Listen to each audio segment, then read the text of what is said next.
जिले में व्हाट्सएप के जरिए हैकिंग और ऑनलाइन ठगी का सिलसिला थमने का नाम नहीं ले रहा है।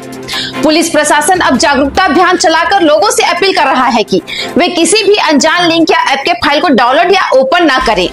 रविवार शाम 4 बजे बालोद एसडीओपी देवांश सिंह राठौर ने जिले वासियों को आगाह करते हुए कहा कि पूरे देश में एक नया ठगी का तरीका सामने आ रहा है, जिसमें पहले व्हाट्सएप के जरिए मोबाइल हैक किया जाता है और फिर पीड़ित के बैंक अकाउंट से रकम उड़ा ली जाती है।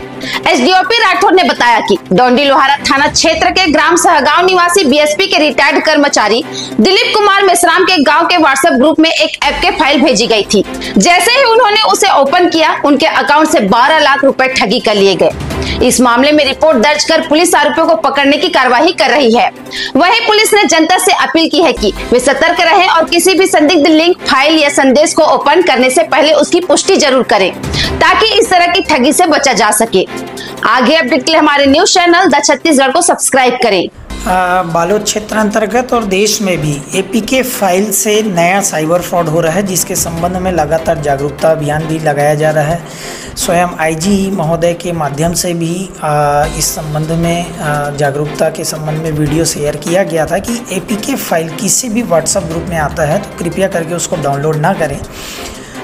एक रिटायर्ड बीएसपी कर्मी जो कि डोंडी लोहारा क्षेत्र के सहगांव के थे, उनके पंचायत ग्रुप में पीएम किसान एपीके के नाम से एक मैसेज वायरल हुआ था, जिसे एक व्यक्ति ने उसे डाउनलोड किया था, जिसके बाद से उसका सिम बंद हो गया था और उसके कारण उसके फ़ोन पे को हैक करके उसके खाते से लगभग 12,13,000 रुपये ठगी की गई है। इस तरह से साइबर ठगी पूरे देश में अन्य जगहों पे हो रही है। ग्रुप में कोई फाइल आ रहा है, कोई मैसेज पीडीएफ में आ रहा है, कृपया करके उसके नीचे यदि एपीके लिखा हुआ है तो उसे किसी भी तरीके से डाउनलोड ना करें, अन्यथा आपका मोबाइल हैक हो सकता है। इसके अतिरिक्त कई लोग उसमें शादी के कार्ड लगाकर और अन्य तरीके से भी एपीके फाइल बनाकर आपको शेयर करते हैं, तो इससे सावधान रहें और जागरूक रहें और सतर्क रहें।